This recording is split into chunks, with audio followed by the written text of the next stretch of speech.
They're not mentioned by any of the ancient historians or playwrights. They're not shown in any art. And the Romans were not shy about what they put in art. And before you say, yeah, but most of the famous art came from near Rome, there are plenty of examples of ancient art objects from Gaul, and that art is dodecahedron free. So let's consider some other clues.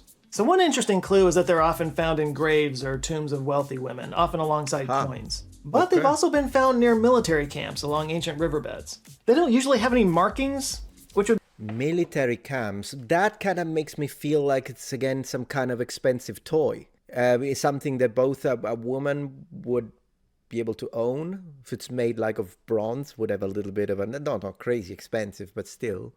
So, and then if it's near a military camp, maybe belonged to an auxiliary soldier, which could have been of Celtic origins.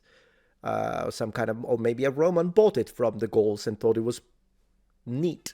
And thought, hey, I'll bring this one back to my son if it was one of those situations. So who knows? Would be a great clue if they did. Some of them do have like circles around the holes, which might just be a gauge that they would use to clip out the different size holes. We don't really know. But yeah, I mean, them not having markings can rule out some theories. Most of them show little, if any, wear. So that's a pretty big clue. And yeah, again, they're usually made out of fairly expensive metals like brass or copper. At least the ones that survived were. So those are the major clues. And with those clues in mind, let's take a look at some of the theories. Now, there are literally dozens of theories around this. I can't go in depth on all of them. I'm sure I'm going to miss a ton of them. But let's take a look at some of the most interesting ones and the ones that I think are the most likely. Okay. So one popular theory is that it's a kind of rangefinder for the Roman military to help them kind of aim for distant objects. And then why the heck would it be in the funerary goods or the funerary kit of a woman of Celtic origin? That already I would be like, if it was only found in military encampments or in connection to the military, maybe. But then again, it would be standardized in size for range. So I don't buy this one. Which makes sense because they were found in military camps. Like, imagine you're a Roman general facing off against a horde of milk-skinned Gallic barbarians, and you tell your archers to knock their arrows, get ready to fire, and then you lift up your 12-sided rangefinder, line things up just right, and you can see just how far away the target is on the enemy's side. Sounds interesting, but, like, how? Apparently it can be done. There's a paper by Amelia Carolina Sparavinga from the Torino Polytechnic School, and she figured out that by lining up the various holes, you can gauge the distance by applying this simple formula. It's super easy. So there you go, mystery solved. The holes are for finding a range, and the knobs are for holding. Except, is this the best solution in the heat of battle? You got an enemy bearing down on you, so you whip out your abacus and do a little algebra? Like, weren't there simpler ways of doing that? I mean, the knob thing, yeah, I guess it makes it easier to hold, but feels kind of unnecessary. I do think that the knobs are there for holding. I agree with that. I'm still not really convinced with the rangefinder, particularly because, once again, sometimes it's not found in a military context, and also because they are not standardized. So that already kind of gives me a little bit of a, I don't know, you can hold it fine without knobs. That too, yeah, that too. Also, the lack of labeling bothers me. Like, if you're going to do something precise with it, you're going to need to have, like, precise labeling of some kind. Sure. Also, the size of these would need to be more uniform across the board, which they are not. Also, it might explain why they were found in military encampments, but what about the, high-status women? Like, why would they be buried with a rangefinder? So, I don't personally think it's a rangefinder. In fact, I would kind of rule against any of the theories that describe it as some kind of measuring device, simply because they were also differently sized. But there are many different measuring device theories around this, including the theory that it's a planting calendar. So let's say you want to know the best time in your region to plant winter grain, right? You need to know what day it is. So some have speculated that the dodecahedron is a kind of sundial calendar that you can tell what day it is. There's a whole website called romandodecahedron.com that explains how you can work out the dates by using the dodecahedron, including from specific locations where they were found. They say to start by placing it on a horizontal plate at high noon, and then measure the sunbeam's angle relative to the plate using this formula. Where 26.6 degrees is the angle through aligned dodecahedron holes, TG1 is the inverse tangent, A and B are the radii of the opposing holes, and D is the dodecahedron's diameter. Got all that? So you can get 6 different measurements because there's 6 different pairs of holes, and then you can check the results using astronomy or a chart.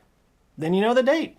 So it does take a little bit of work. It's another one of those whip out your abacus and do a little algebra thing, but it is a pretty precise way to get a date with just a simple tool in the sun. Or you could ask someone who knows the date. Excuse me, what day is it? I don't know, it feels like, yeah, I think it's overcomplicating it. Why? You know what's also a pretty simple tool to keep track of the dates? A calendar.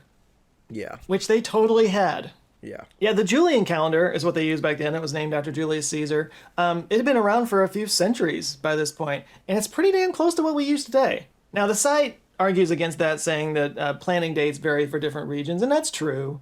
But you only have to guess the right planning time once, right? And then after that, you can just write it down and use the calendar. Yeah. I don't know. Maybe the ancient world didn't work that way. Maybe Gallic officials didn't like the Julian calendar. The Gallic farmers didn't trust it. Maybe it made sense for the specific patterns of weather that existed in Gaul and nowhere else. But again, if it's a measuring device, some markings would be helpful. And why weren't they found on farms instead of military camps and heiress tombs? Not to mention the expensive aspect of it. Makes it a little... You think an artist brush holder? Huh? Who knows, man? We're going to have a lot of theories here today. You know a lot of rich women who are buried with planting calendars? This next one is actually pretty interesting. Might be my favorite, actually. There's a video by an Etsy shop owner named Amy Gaines, who makes adorable knit stuffed animals, by the way. But she came across a dodecahedron mystery and apparently looked at it once and seemed to know exactly what she was looking at. According to her knitting-enhanced eyeballs, this thing is the perfect device for making a specific type of gold chain. Just so happens it's a technique known as, wait for it, Viking knitting. And this was in Northern Europe. Well, yeah, but Viking knitting... Oh, unless you mean that the Vikings posthumously acquired it from earlier Celtic traditions. Maybe that's where we're going? Go on. In her video, she uses a tapered dowel to fit through the holes of the dodecahedron, and then uses aluminum wire, which probably would have been gold in real life, and wraps it around and through the knobs on the device. And by repeating this looping down the dowel, you can create a loose metal chain. Then you can use the progressively smaller holes to pull the wire through and stretch it and make a tighter weave. She compares this to a modern-day draw plate. And, as she shows in her video, it does work. And it works with yarn, too. You can use it to make weave cords and maybe fingers for... That makes more sense to me, actually. But that makes more sense, actually. Maybe, because, I mean, if it does work in the Celtic context, maybe the Romans were like, we don't need that, we've got our own techniques. But maybe the Celtic people were like, no, this is what we've been doing, our ancestors, it works, that's how we do our stuff. So they kind of preserved their own tradition. That's why they're found. And it makes sense that it could be in the context of a rich woman, because either she used it because she loved doing this, or she had her servants use it to make the pretty chains. I mean, up to this point, this is actually not a bad explanation.